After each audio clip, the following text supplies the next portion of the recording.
Bonjour à tous et bienvenue dans ce deuxième tutoriel dans lequel nous allons apprendre à sélectionner et enregistrer des éléments d'un tableau d'une image, ceci afin de pouvoir les réutiliser dans votre logiciel de montage vidéo OpenShot Video.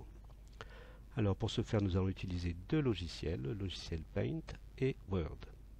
Tout d'abord il va falloir évidemment partir d'une image. Nous allons prendre celle du portrait de Madame Thurey de Quinson, que vous connaissez bien déjà, dans le portrait que nous avons associé à la première romance pour violon et orchestre de Beethoven.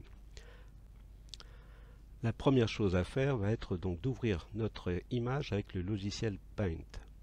Alors pour ce faire, je sélectionne mon image dans un dossier, la voilà, clic droit, ouvrir avec Paint, tout simplement. Mon image apparaît. Il va falloir donc que je sélectionne puis que j'enregistre avec un nom chacune des parties qui me semblent intéressantes. Or, le Paint ne fait pas cette manipulation. Je vais donc procéder par copier-coller. Je vais tout d'abord sélectionner avec cet outil des éléments de l'image, les copier puis les coller dans une page Word.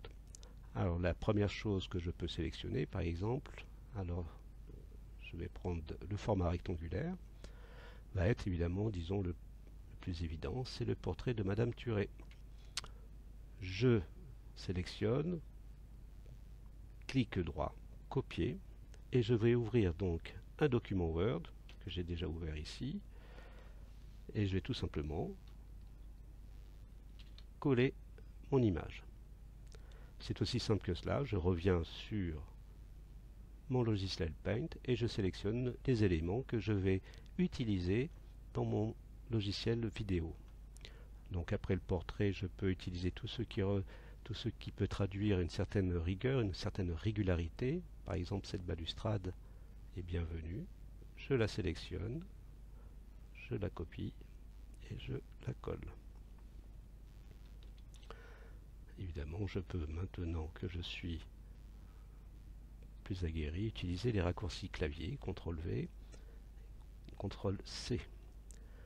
Pareil, un élément intéressant est cette main posée, qui traduit quand même un élément de fantaisie, avec ce mouchoir négligemment posé sur la balustrade, alors que cette dernière est au contraire extrêmement rigoureuse dans son architecture, avec son dé architecturé, et puis ses motifs polylobés. Alors je copie et je sélectionne, et je colle. Voilà, vous l'avez compris, je peux répéter cette opération une dizaine de fois. L'expérience montre que pour effectuer un montage relativement facilement, il vaut mieux avoir un nombre de sélections entre 10 et 20 images pour un diaporama de l'ordre de 2 à 3 minutes. Il me reste maintenant à vérifier mes sélections et surtout maintenant à leur donner un nom et à les exporter en tant qu'image. Là aussi, Word offre une possibilité intéressante.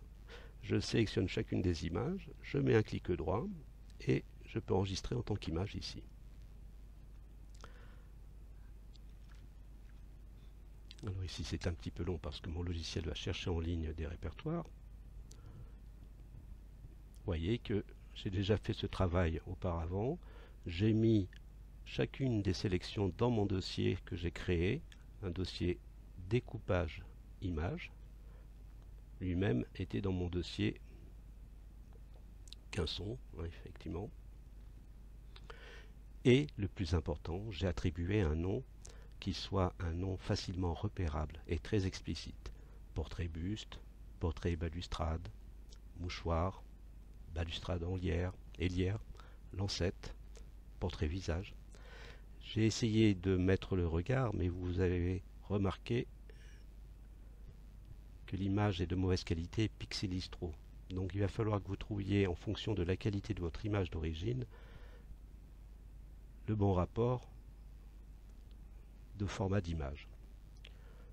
Voilà, une fois que ce travail est effectué, je me retrouve donc avec un dossier prêt à être utilisé par mon logiciel vidéo. Ce sera le sujet d'une prochaine vidéo également tutoriel. Merci de votre écoute. À bientôt.